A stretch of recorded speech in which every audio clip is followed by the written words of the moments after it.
Some men fear the gun. Some men fear the bomb. Wadi Haddad feared neither, and that fear should have kept him alive.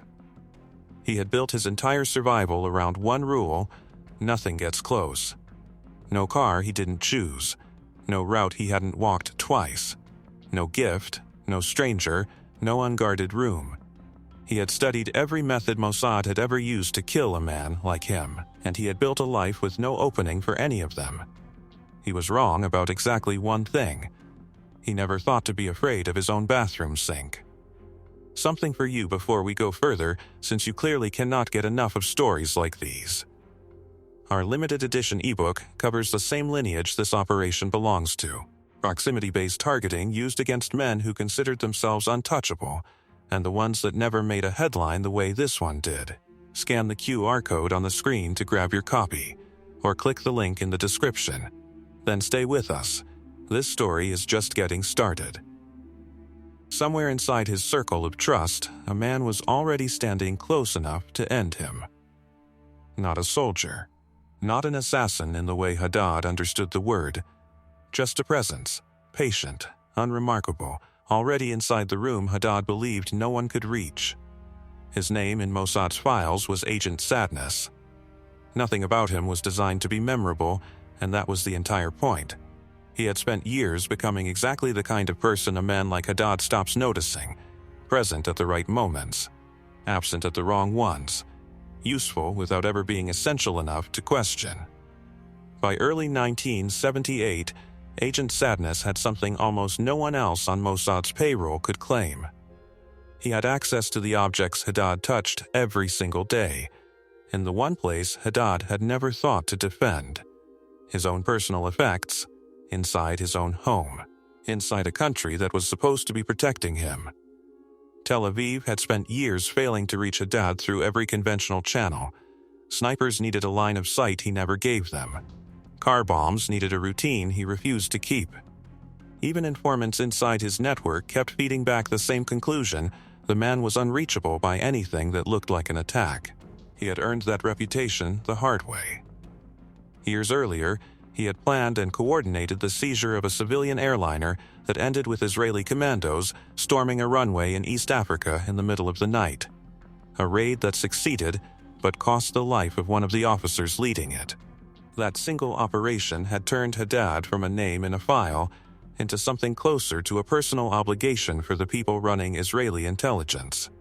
Proof that a man who never touched a weapon himself could still reach across an entire continent and force a nation's special forces into a shooting war on foreign soil. In the years that followed, Mossad had already run its playbook against the men around Haddad, and it had worked. Operatives across Europe had been tracked, ambushed, and eliminated one after another, in a campaign that stretched from back alleys to hotel rooms to a car parked outside an apartment building. Haddad had watched that campaign from a distance and drawn the correct lesson from it faster than most of his peers had. He had noted which methods succeeded and which ones failed, which cities were safe for a man in his position and which ones were not, and he had built his own security around the specific gaps in tradecraft that had gotten other men killed. He did not make their mistakes. That was precisely what made him different, and precisely what made him a problem no existing method could solve. So the plan that finally moved forward was not built around force. It was built around waiting, and around a level of trust that had taken years to construct and could be undone in a single wrong moment. Baghdad was not a city where mistakes were survivable. Haddad lived there under the direct protection of Iraqi intelligence, a service that had every reason to notice anyone circling too close to a man they had promised to keep alive. Agent Sadness was not just risking Haddad's suspicion. He was operating inside a second layer of watchers who had no idea he existed, and whose entire job was to catch exactly the kind of thing he had been sent there to do. That was the first risk sitting underneath everything that followed. One operative, one target, and an entire hostile intelligence apparatus standing between them that could end the operation without ever knowing Israel was involved. Iraqi intelligence had its own reasons for extending Haddad this level of protection, reasons that had nothing to do with sentiment and everything to do with what he represented. A man capable of planning operations that reached across borders, embarrassed rival governments, and drew international attention was, to Baghdad, an asset worth shielding regardless of the risk it carried. That meant surveillance around him ran in more than one direction at once, watching for threats coming from outside his circle, but also, quietly, watching the circle itself, cataloging who came and went, who lingered, who asked questions that didn't need asking. Agent Sadness had to satisfy both forms of scrutiny simultaneously, appearing unremarkable to a target trained to notice threats, and unremarkable to a security service trained to notice exactly the kind of long, patient access he had spent years building. The second risk was harder to plan around, because it didn't belong to the mission at all. It belonged to the object itself. In Ness Siona, scientists at Israel's Biological Research Institute had spent considerable effort producing something that had never really existed before in this form. A substance that could be delivered through nothing more dramatic than a daily habit, absorbed slowly, invisibly, with no taste, no smell, and no immediate effect that would give away what had happened. The kind of thing that could sit on a bathroom shelf for months without anyone suspecting it was anything other than what it appeared to be. There had been earlier methods considered and quietly discarded before this one was settled on. A fast-acting agent had been raised and rejected, too easy to trace back through an autopsy, too likely to trigger the kind of immediate, focused investigation that a man in Haddad's position would draw the moment he collapsed in a way that looked deliberate. Whatever replaced it needed to look like nothing at all for as long as possible, which meant it needed to be slow by design, not by accident. That requirement shaped everything about what the Institute eventually produced. It could not simply be toxic. It had to be toxic in a way that mimicked the slow failure of a body under ordinary strain, the kind of decline a doctor would attribute to disease before ever suspecting an outside cause. Getting that balance right meant testing not just lethality, but plausibility. Engineering a substance whose damage would read, symptom by symptom, as something the medical literature already had a name for. It was not enough to kill Haddad. The method had to kill him in a way that would not implicate anyone, in a way that would let the world write the wrong cause of death on the record and never think to revisit it. But nothing about a slow method is simple to control once it starts. A fast method ends fast, the operative acts, and within hours or days it is over, for better or worse. A slow method has no such mercy. It requires someone to remain close to the outcome for as long as the outcome takes to arrive, with no way to speed it up and no way to look away. Nobody in Tel Aviv had fully worked out what that would actually require of the man carrying it out. Not yet. Agent Sadness had one job in the earliest stage of the operation, and it was smaller than it sounds. Not to poison anyone, just to get close enough at the right moment without being seen doing it. That moment had not yet come. There had been chances already, instances where the object he needed to reach was within arm's length, where the timing seemed almost right, and where something about the room, the company, or the risk had made him hold back instead. An operation like this cannot be forced into a gap that isn't truly clean. It has to wait for the room to empty completely, and rooms around Wadi Haddad were rarely empty. He kept people near him constantly, not out of vanity, but out of the same defensive instinct that had kept him alive this long, the belief that a witness in every room was a witness against every threat. Every day that passed without the right opening was a day Agent Sadness remained exactly where he was, inside the trust of a man Mossad had already decided needed to die, carrying a role he could not yet begin, and unable to know how many more days like it he would need to survive. There was already a cost building underneath all of this, one that had nothing to do with whether the operation would eventually work. It had to do with what waiting for the right moment would demand from the person doing the waiting. How long a man can hold a secret that large, that close, before something in his behavior gives it away without him ever meaning to. A misplaced glance. A question answered a half-second too fast. A moment of stillness in a room where stillness wasn't natural. None of that had happened yet. Nothing had gone wrong. Nothing had gone right either. The operation, at this stage, existed almost entirely as potential. A plan fully built, an operative fully positioned, and a gap between intention and execution that could not be closed by will alone, only by an opening neither side could schedule. What existed, in those early weeks of 1978, was a target who believed himself untouchable. An operative standing closer to him than anyone else Mossad had ever placed near a man like this. And a substance in Tel Aviv that was ready to be used the moment the right door opened. The only question that mattered was one nobody in Tel Aviv or Baghdad could yet answer.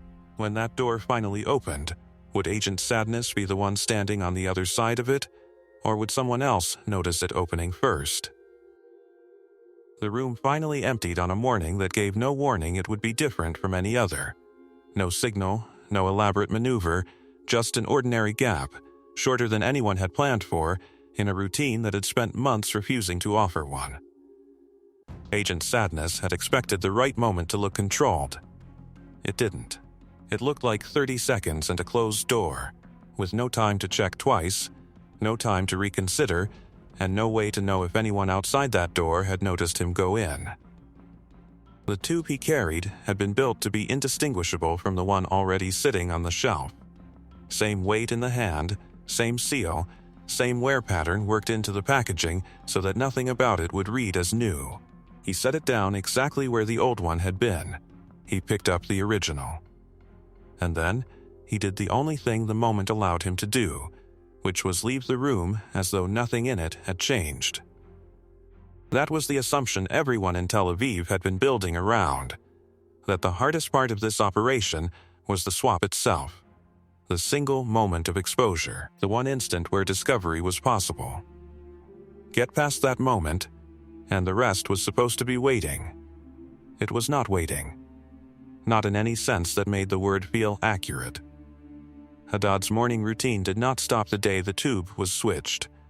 It continued, exactly as before, which meant Agent Sadness now had to continue standing inside a life he had just quietly poisoned, watching a man brush his teeth with something that would eventually kill him, and offering nothing, no hesitation, no unusual attentiveness, no flicker of anything that didn't belong in an ordinary day. The first days passed with no visible change in Haddad at all. This was expected. The substance had been built to work slowly, in doses too small to register as anything but the ordinary wear of a demanding life. What had not been fully accounted for, not by the scientists in Nes Ziona, and not by the planners running the operation from Tel Aviv, was what those same days would do to the man standing 2 feet away from the target every time the ritual repeated itself. There is a particular kind of strain that comes from watching an outcome you have already caused, but cannot see yet. Agent Sadness had no evidence the operation was working. He had no evidence it wasn't. He had only the tube on the shelf, unchanged in appearance, doing whatever it was doing at a pace no one could verify from the outside. He could not check. He could not ask. He could not so much as glance at it for longer than an ordinary man glances at a bathroom shelf, because an ordinary man does not think about toothpaste at all. That constraint shaped every hour of his day in ways that had nothing to do with Haddad directly. Ordinary conversation had to remain ordinary. Routine tasks had to be performed with routine attention, not more, not less. The discipline required was not the discipline of a single decisive act, but the discipline of sustained ordinariness, repeated without variation, for months, against a backdrop of not knowing whether any of it was actually accomplishing anything at all. And Baghdad had not stopped watching either. Haddad lived inside a protective apparatus built specifically to notice anything unusual near him, a service whose entire purpose was catching exactly the kind of quiet, patient infiltration that Agent Sadness represented. Every day that passed without incident was not proof of safety. It was simply a day that hadn't gone wrong yet, inside a system designed to eventually notice things that had. This was the first fracture in the plan as it had been imagined, Tel Aviv had treated the swap as the operation's single point of maximum danger, with everything after it categorized implicitly as the safer phase, the part where the mechanism did the work and the operative simply needed to remain present. What was becoming clear weeks in was that presence itself was the danger. Not a single moment of risk, but an accumulating one. Compounding with every day, Agent Sadness continued moving through Haddad's circle, carrying a secret that grew heavier the longer it went unconfirmed. There were, according to later reconstructions of this period, real conversations inside Mossad about whether the operation should continue at all. The concern was not moral. It was operational, and it was blunt. An asset with this level of access inside Haddad's world had taken years to build. If something in Agent Sadness's behavior shifted, a moment of visible strain, a decision made too quickly, a question answered slightly wrong, the operation would not simply fail. It would very likely take the operative with it, inside a country where exposure meant something far worse than expulsion. Pulling him out solved that risk instantly. It also meant walking away from a substance already inside Haddad's routine, already doing whatever damage it was doing, with no way to reverse the exposure and no guarantee anyone would ever get this close again. Abort meant losing the asset for nothing. Continue meant leaving him inside the most exposed position Mossad had ever placed an operative in, for an unknown number of additional weeks, with no fixed point at which the danger would end. Neither option offered anything close to certainty, and the men making the decision in Tel Aviv did not have the luxury of waiting to see which risk would resolve itself first. They were, in effect, choosing between two different kinds of blindness. One, where they knew the operative was safe because he was gone, and one where they knew the mission might still work because he had stayed, with no way to know both at once. What tipped the decision toward continuation, according to the accounts that later surfaced, was not confidence that the plan was working. It was closer to a calculation that had already been made months earlier, before the first exposure, that a target as protected as Haddad might never present an opportunity like this one again, and that walking away now meant accepting he might simply remain untouchable, permanently, exactly as he had planned to be. The operation continued. But continuation did not mean the doubt disappeared. It meant the doubt moved with Agent Sadness into every subsequent day, unresolved, present in a way that had not existed in the earlier weeks when the only task in front of him was reaching the tube in the first place. There was no formal mechanism for revisiting that decision once it was made. No fixed checkpoint, no scheduled review, no moment built into the plan where Tel Aviv would automatically reassess whether the risk still made sense. The operation simply continued day by day, each day's continuation functioning as a silent renewal of a decision that had, in practice, only ever been made once. That absence of structure was itself a kind of exposure, a mission running on inertia as much as intention, sustained less by ongoing confidence than by the accumulating weight of everything already invested in not stopping. Something else was shifting during this stretch, something smaller and harder to name. Haddad's behavior had not changed in any way that pointed toward suspicion, but the ordinary fatigue of running a hijacking network from inside another government's protection had always given him reasons to seem tired, distracted, occasionally short with the people around him. Agent Sadness could not tell, from where he stood, whether the small changes he began noticing were the first true signs the operation was working, or simply the same pressures Haddad had always carried, read differently now because of what Agent Sadness knew and no one else in the room did. That uncertainty was its own kind of exposure. A man watching for signs of success can begin, without meaning to see them everywhere, and a wrong read, acted on too early, was exactly the kind of mistake that could unravel months of careful invisibility. There was, during this stretch, a moment that in hindsight reads as a warning the operation almost failed to heed. A member of Haddad's household staff, someone with no knowledge of the operation and no reason to suspect anything beyond ordinary domestic concern, mentioned in passing that the toothpaste tasted slightly different than it used to. It was the kind of comment made and forgotten in the same breath. The sort of offhand remark that fills the empty air of a household staffed by people who notice small things, because noticing small things is their job. Nobody followed up on it. Haddad himself never heard it, or if he did, never connected it to anything. But it existed, for a few seconds, as the single closest brush the operation had with being unraveled by nothing more than an ordinary domestic observation. Not intelligence tradecraft, not counter-surveillance, just a stray comment that could have gone a different direction with a slightly more curious listener in the room. Agent Sadness was not in the room when it was said. He heard about it secondhand, days later, filtered through someone else's retelling, stripped of whatever tone or emphasis the original comment had carried. There was no way to know, from that distance, whether it had been said as a genuine observation or as idle chatter meant to fill a silence. There was also no way to make it unsaid. No way to retroactively control who else might have heard it, repeated it, or mentioned it to someone who would think to ask a follow-up question. Nothing forced a resolution one way or the other.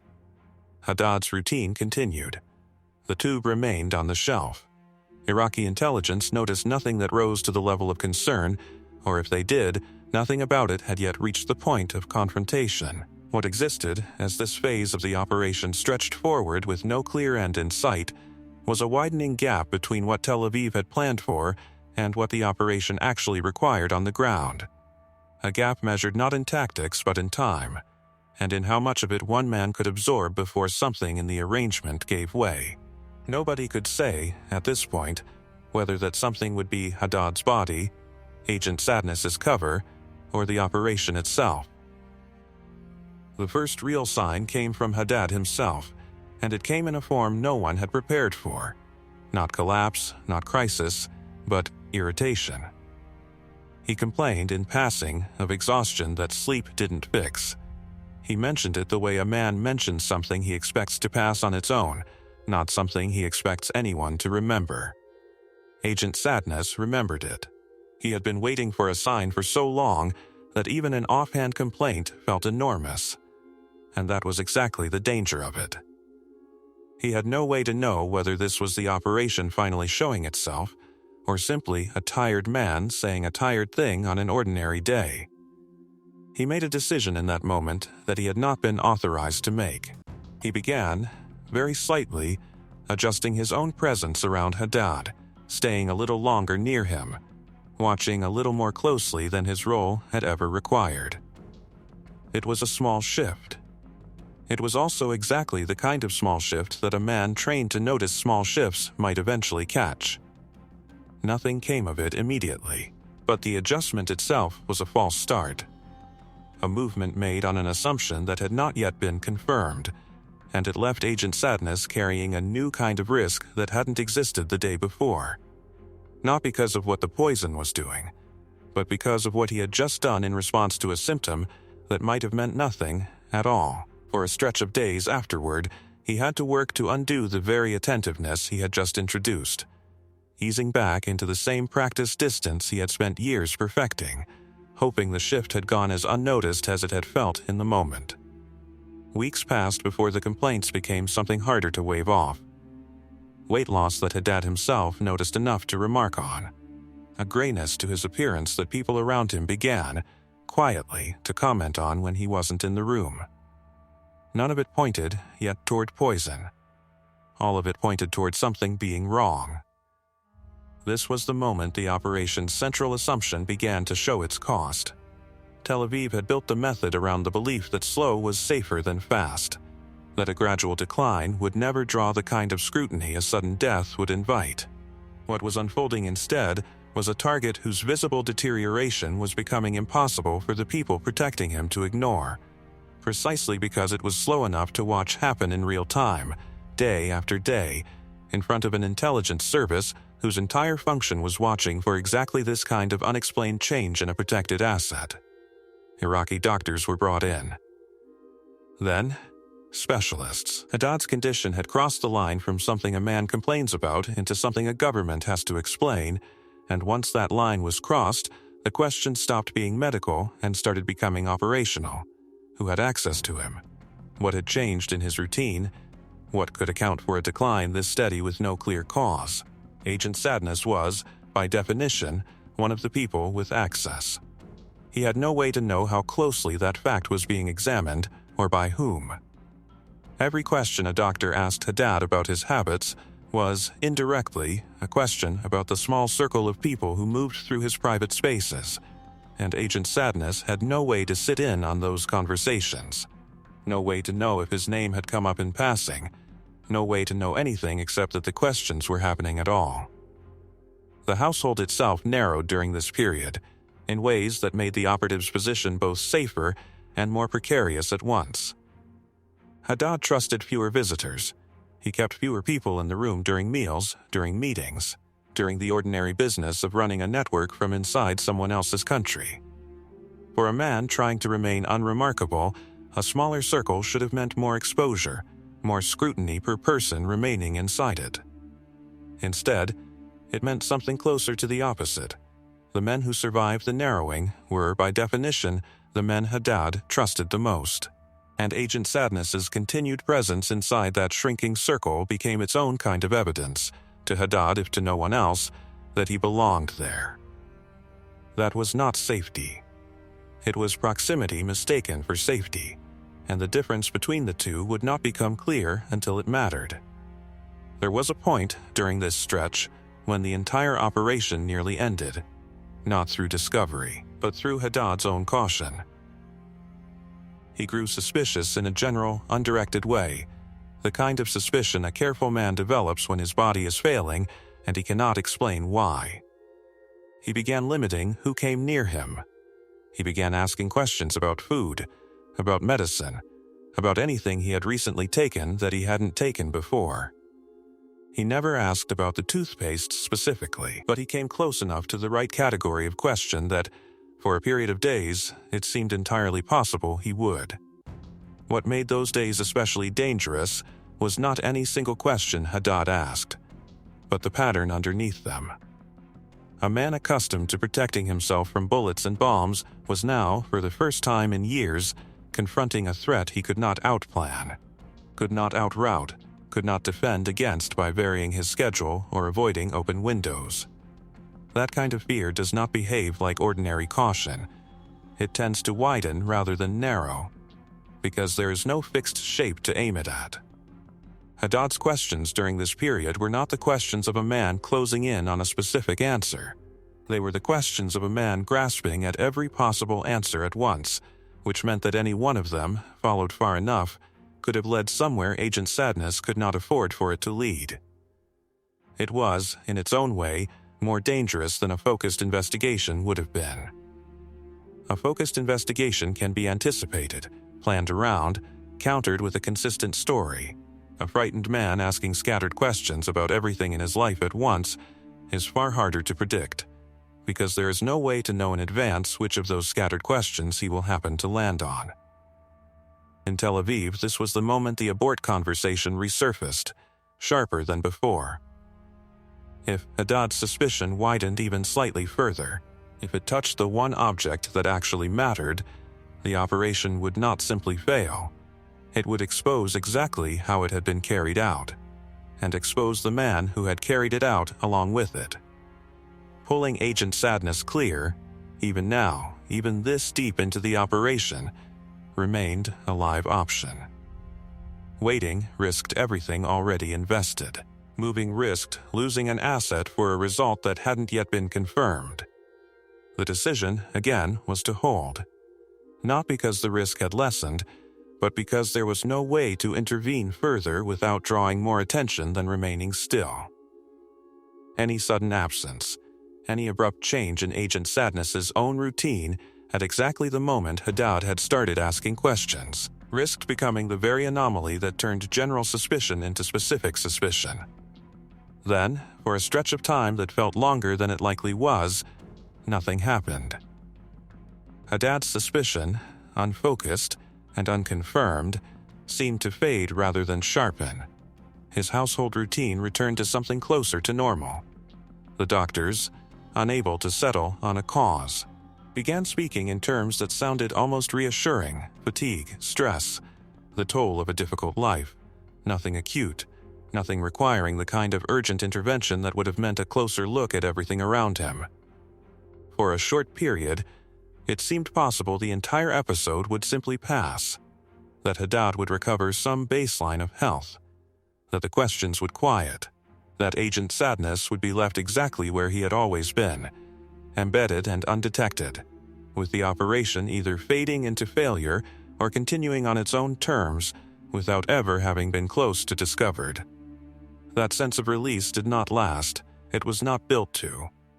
Whatever had caused the improvement, if it was an improvement at all, gave way within weeks to a decline sharper than anything that had come before it, a shift severe enough that Haddad's own protectors stopped treating it as something to monitor and started treating it as something to act on.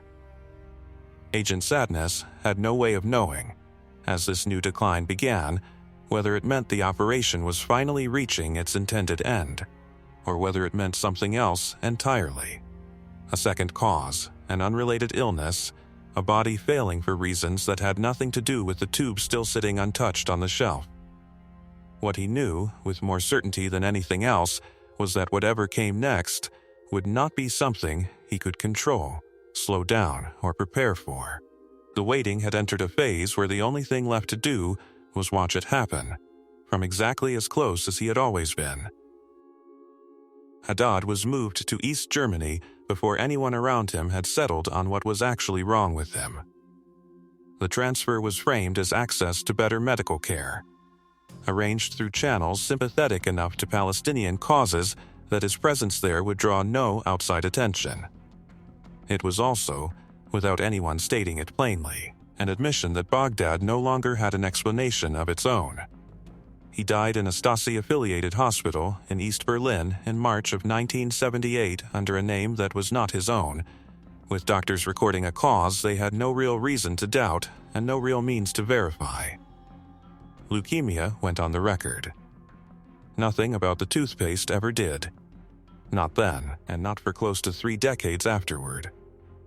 By the accounts of people present in the hospital during his final stretch, later cited in reporting on the case, his decline in those last days was fast and visibly severe, a sharp collapse after months of slower deterioration, consistent with a toxin finally overwhelming a body that had spent the better part of a year absorbing it in small, sustained doses.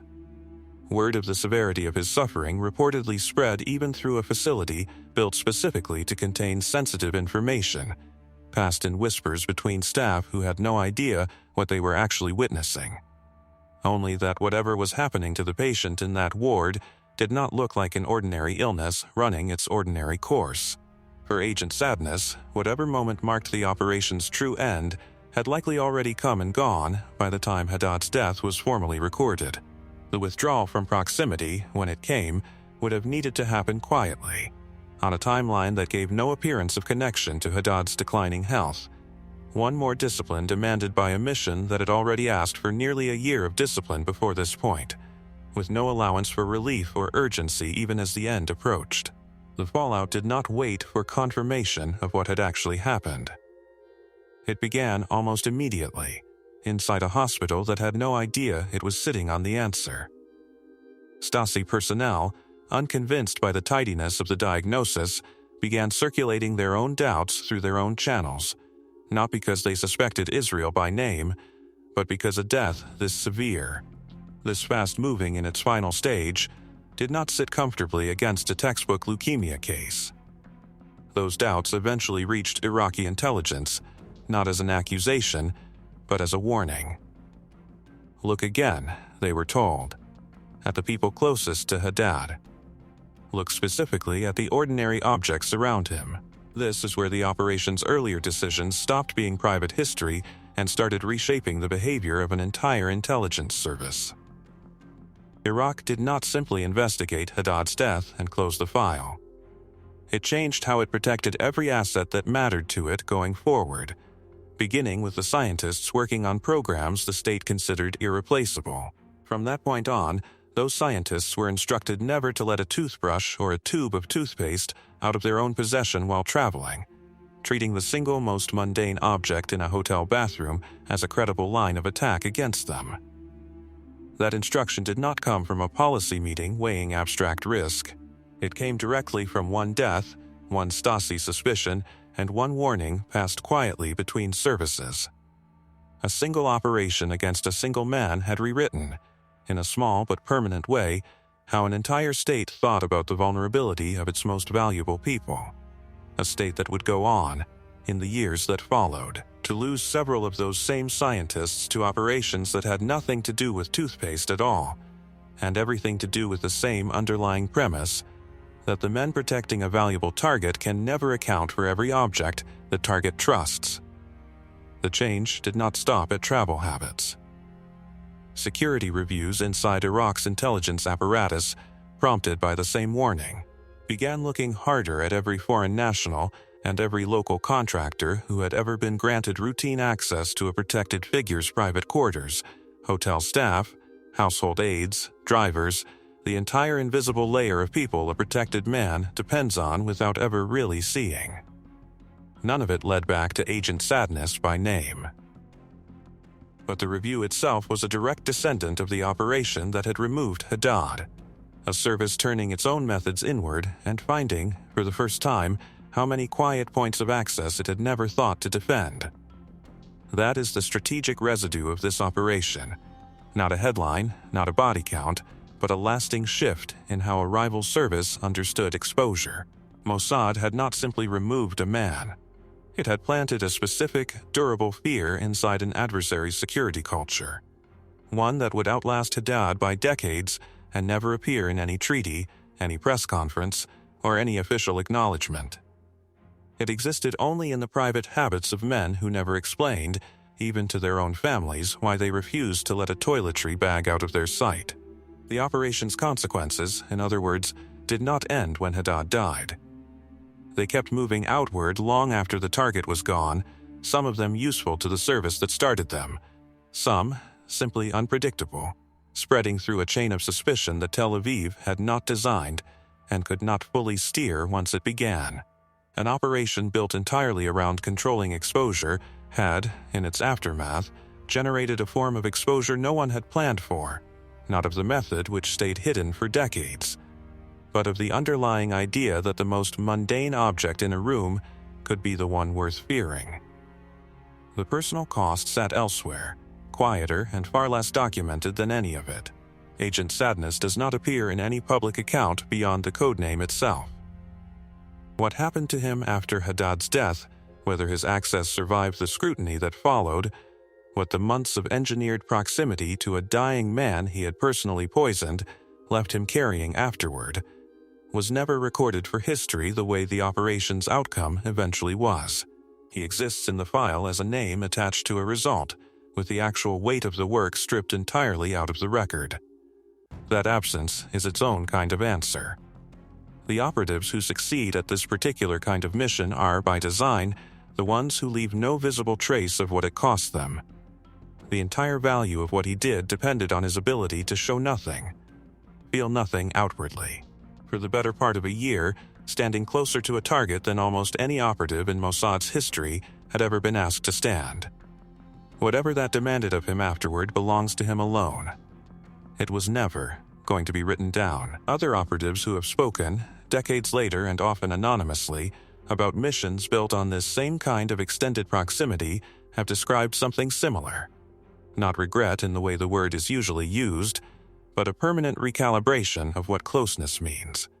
An inability afterward to be near someone for long stretches without some part of the mind-tracking distance, access, and exit. Whether Agent Sadness carried anything like that forward is not something the record can answer.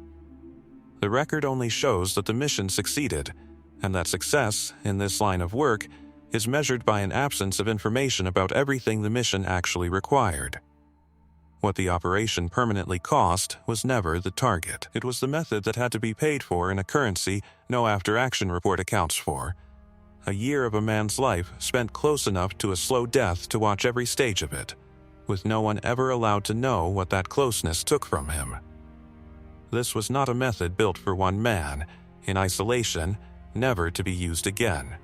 It was one expression of something considerably older, a targeting doctrine built specifically around men who could not be reached by force, only by proximity. Where a sniper needs a clean line of sight and a bomb needs a predictable routine, this approach needed neither. It needed patience, sustained access, and an operative willing to become invisible enough, for long enough, that the target's own daily habits became the mechanism of his death. That doctrine did not begin with Haddad, and it did not end with him either. It represents a specific answer to a specific problem that every intelligence service eventually runs into. The target who has learned to defend against every method that has already been used against people like him. Once a man like that exists, the only remaining path runs through the one category of threat he has no defense against, because it does not look like a threat at all. It looks like a household object, a trusted face, a routine so ordinary that questioning it would feel absurd. Building an operative capable of occupying that role and sustaining it for as long as the mission requires is a slower and far more demanding craft than training a sniper or wiring a device. Precisely because the weapon in this case is not an object at all. It is time, patience, and a human being's ability to carry a secret without ever letting it surface. The doctrine has taken different forms in different decades, against different kinds of unreachable men, using different objects and different points of access, depending on what each specific target trusted and what each specific target never thought to question. What stays constant across every version of it is the same operational truth this case illustrates as clearly as any.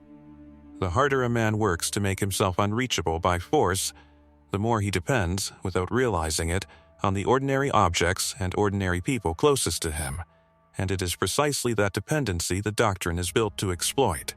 The cases that built that doctrine into what it eventually became are not sitting in any public archive, and most of them were never meant to surface at all. But part of that operational record, the methods behind missions like this one, the operatives who carry them out, and the outcomes that were never fully explained at the time, has been put together in the ebook linked in the description below. It goes further into the same lineage this operation belongs to, how proximity-based targeting was developed, refined, and used against men who considered themselves untouchable, and what that kind of closeness actually demanded from the people sent in to finish it. If this case held your attention, the ebook covers the ones that came before it and after it, the ones that never made it into a headline the way Haddad's death eventually did. None of those cases were built to be remembered. That was, in every one of them, the entire point of doing the work well. What survives is not a full account but fragments, a code name, a method, a date, a result, with the years of patience, restraint, and quiet risk behind each one, left almost entirely to inference. The document in the description is an attempt to gather more of those fragments in one place than most people will ever come across on their own. Not to complete the picture, but to show how much of it has always existed just outside the version of these operations the public was ever allowed to see. The link to the ebook is in the description below. What do you think actually broke first in an operation like this? The target's body, or the operative's nerve? Leave your read in the comments.